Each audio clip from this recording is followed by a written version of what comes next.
People tracks. Yeah, we were on tracks for Yeah, look at that.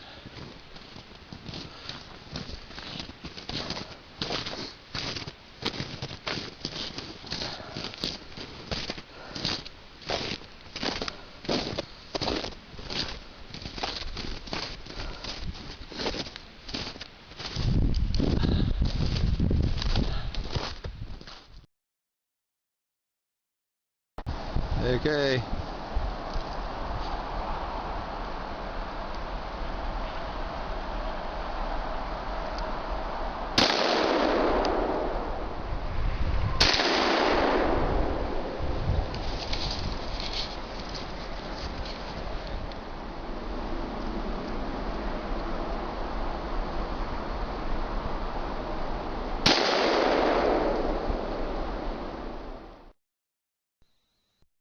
Americans love Magnum handguns.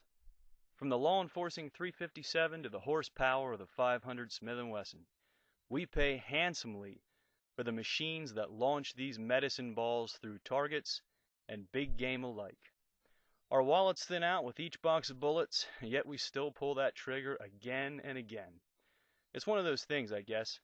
Once you pop off the primer on anything marked Magnum, it's over. You'll pay to do it again. Now, the main reason a fella considers a large-framed, big-bore handgun is hunting. And the 44 mag is tough to beat for a balance of power and versatility. Now, this review covers one platform that's chambered for both the 44 and the hand-thumping 454 Cosole. The Raging Bull is offered in several variations, and our example is chambered in a 44 mag with a matte finish stainless steel frame housing a double reinforced 6-shot wheel spitting into a 6.5-inch ported barrel. Now, Taurus's spec sheet states that the original Raging Bulls are still among America's favorite hunting handguns. Chambering the popular and powerful 44 mag and the 454 Cosole rounds, the mighty 444 and 454 revolvers are built for a lifetime of tough use. Offering award-winning designs and 4 distinct barrel lengths, these monsters feature a crisp trigger break and smooth pull for accuracy, cushion grips, and factory porting to reduce felt recoil. Now, this model I got here comes in at a stout 53 ounces, as well as being topped off with a proprietary rail and a Bushnell reflex sight. So loaded up with 6 230 grain rounds, I figure I'm getting close to about 4.5 pounds. Now, that's no lightweight, but it's not prohibitive to the hunter. The twist rate is 1 and 18 3/4 with 5 grooves, and it seems to work fine with typical jacketed lead fodder. MSRP as of February 2011 is $722 with a street price of around $650 naked out of the box. Now, you top that off with a rail and an aftermarket reflex sight. Expect the package to round out about 8 1/4, depending on your flavor of your sighting system. Magnified handgun optics are very expensive, and it would probably add a couple $100 to the overall price of the gun. Alright, well, my first impression of this thing was mixed.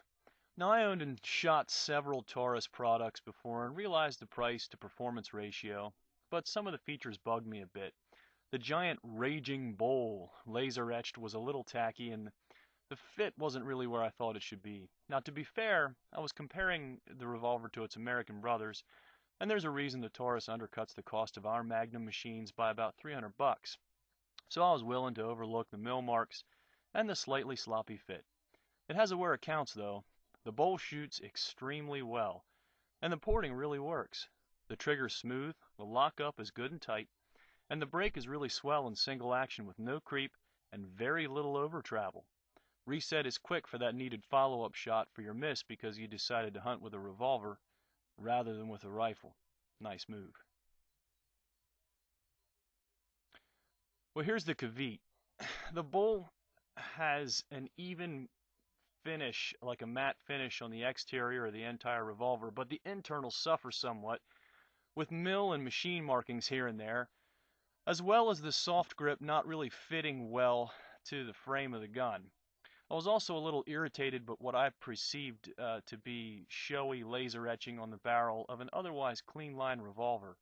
It's like the guy in high school that couldn't stop looking at his own muscles. I know it's a Raging Bull, it doesn't have to keep telling me. Overall, the revolver has a nice blended look. Kinda got some future design married to time-tested features, and I like it. I just wish it was a little more subtle, with a little more class. The Taurus implements that silly locking system that nobody bothers to use, but it's okay. It's unobtrusive and it doesn't litter up the revolver with unnecessary controls, so I guess I don't mind it. The double lockup is heavily advertised by Taurus as kind of a value-added feature, but in reality it's kind of a pain in the neck. I mean, you need two hands to actuate the cylinder release, so you can use your third hand to hold the gun while you throw the wheel out. No other heavy horsepower revolver I've ever ran into uses this system, and I've yet to hear of a failure due to a traditional single lockup design. It is kind of fun, however, to watch friends try in vain to open up the cylinder, and when it happens, you should tease them mercilessly for their ignorance to basic firearms controls. Incidentally, Taurus also uses a transfer bar to throw the firing pin for even more safety. I think this is actually a pretty good idea. I never liked my pin attached to the hammer, and I feel that keeping all the moving guts of the gun protected by the frame is a better design and, generally speaking, makes more sense. Well, application for this revolver is of course hunting, and the Raging Bull fits the role like a Brazilian champ. The heavy frame coupled with the porting really dulls the recoil and makes for a quick follow-up. The stainless steel can take some weather, and also it's good to consider that sometimes there's some condensation going from cold woods into warm cabins, and the offered chambering can put down anything in North America. I mean, shoot, if you pick one up in a 454, you could probably take pot shots at stuff in South America from North America. Hey, a word of caution though, make sure you shoot a 454 before you go ahead and buy one. I did, and I went with the 44 mag in part because I didn't want to deal with the punishing recoil. I mean, you gotta shoot it to believe it. Well, the pros include value. You're not going to touch an American Magnum revolver for the price of the Bull. Recoil control's good too. This revolver shoots soft, plain and simple. The weight, porting, and silly looking utilitarian rubber grip takes the poison out of the pill. And finally, accuracy. Round for round, the Raging Bull will hold its own beside all the rest. The cons are mainly cosmetic, and I'm sympathetic because you can't pick how you look. The fit is medium and slightly disappointing with the mill marks and sloppy grinding inside the frame. The grip's slightly over tacky for my taste, and it's ill-fitted to the frame compared to the wooden options on American revolvers, and the laser etching is kinda showy.